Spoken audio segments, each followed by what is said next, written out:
Ovo je AstroPython u prevodu Astrofijaker.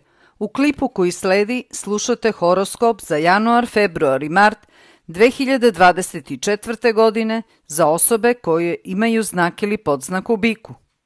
Bićete jako ljuti na Boga, pa ćete se pitati šta je ovo što mi se dešava sa osobama koje volite, a to znači partner, partnerka, deca i prijatelji. A u zadnjih par godina kao da ih ne vidite u pravom svetlu, pa sada kao da se polako budite iz snova i iluzija, a posebno što se tiče prijatelja. Shvatate da su vas lagali, ogovarali, a neki od njih čak izdali. Više vam odgovaraju prijatelji koji su stranci u odnosu na vas, pa čak i druge vere i nacije, ili barem da nisu iz istog mesta rođenja ili življenja sa vama, i da su osobe koje rade posao vezan za medicinu. Pripremite se za krupne promene što se tiče vaše karijere, ali i statusa koji imate u društvu. Za neke od vas će se to desiti sada u ovom periodu, a za ostale u vremenu koje dolazi. Možda budete poželili da potpuno promenite posao i to nešto potpuno drugačije od onoga što sada radite, jer vi u zadnjih par godina iznenađujete ne samo sebe, nego i sve ostale ljude oko sebe načinom svog ponašanja, izgledom, svojim novim promenljivim stavovima, ubeđenjima i gledanja na svet i na sve stvari u životu, kao i svojim nestrpljenjem, ali i svojim nekim skoro pa proročkim rečima i načinom komunikacije sa svima oko sebe. Nešto ćete rizikovati u vezi novca i nekretnina. Možda ćete se iznenada odlučiti da kupite stan ili kuću, a može i neko imanje, plac, svejedno.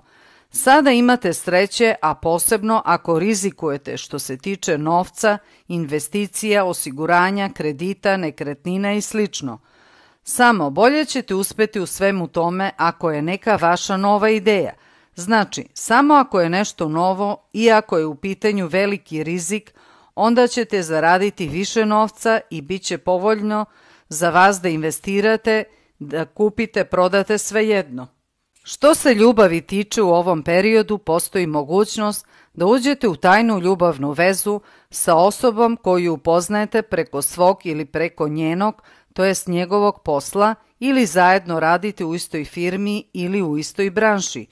Postoji mogućnost i da svi saznaju za tu vezu, pa možete imati problema na poslu zbog toga. Zato pazite šta radite i s kim ulazite u vezu, jer vam to može doneti brojne probleme, pa čak i pojačanu nervozu. Isto tako, ljubav vam se može desiti u inostranstvo, na putovanjima ili sa osobom koja je stranac, strankinja ili je druge nacionalnosti ili vere u odnosu na vas. Što se tiče zdravlja, pazite na bubrege, pijte što više vode. Postoji mogućnost da imate problema sa kičmom, išijalgijas i sa venama na nogama, kao i sa kožom, pa obratite pažnju na sve to i na vreme preduzmite sve što treba da biste sve to sprečili. Morate paziti i na ishranu, jer ste vi skloni gojenju, a posebno sada u ovom periodu.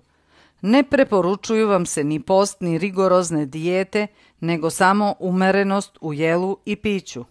Ja sam Snežana, a za izradu horoskopa i razgovara možete me kontaktirati preko Vibera. Moj telefon je 00 389 75 55 8066.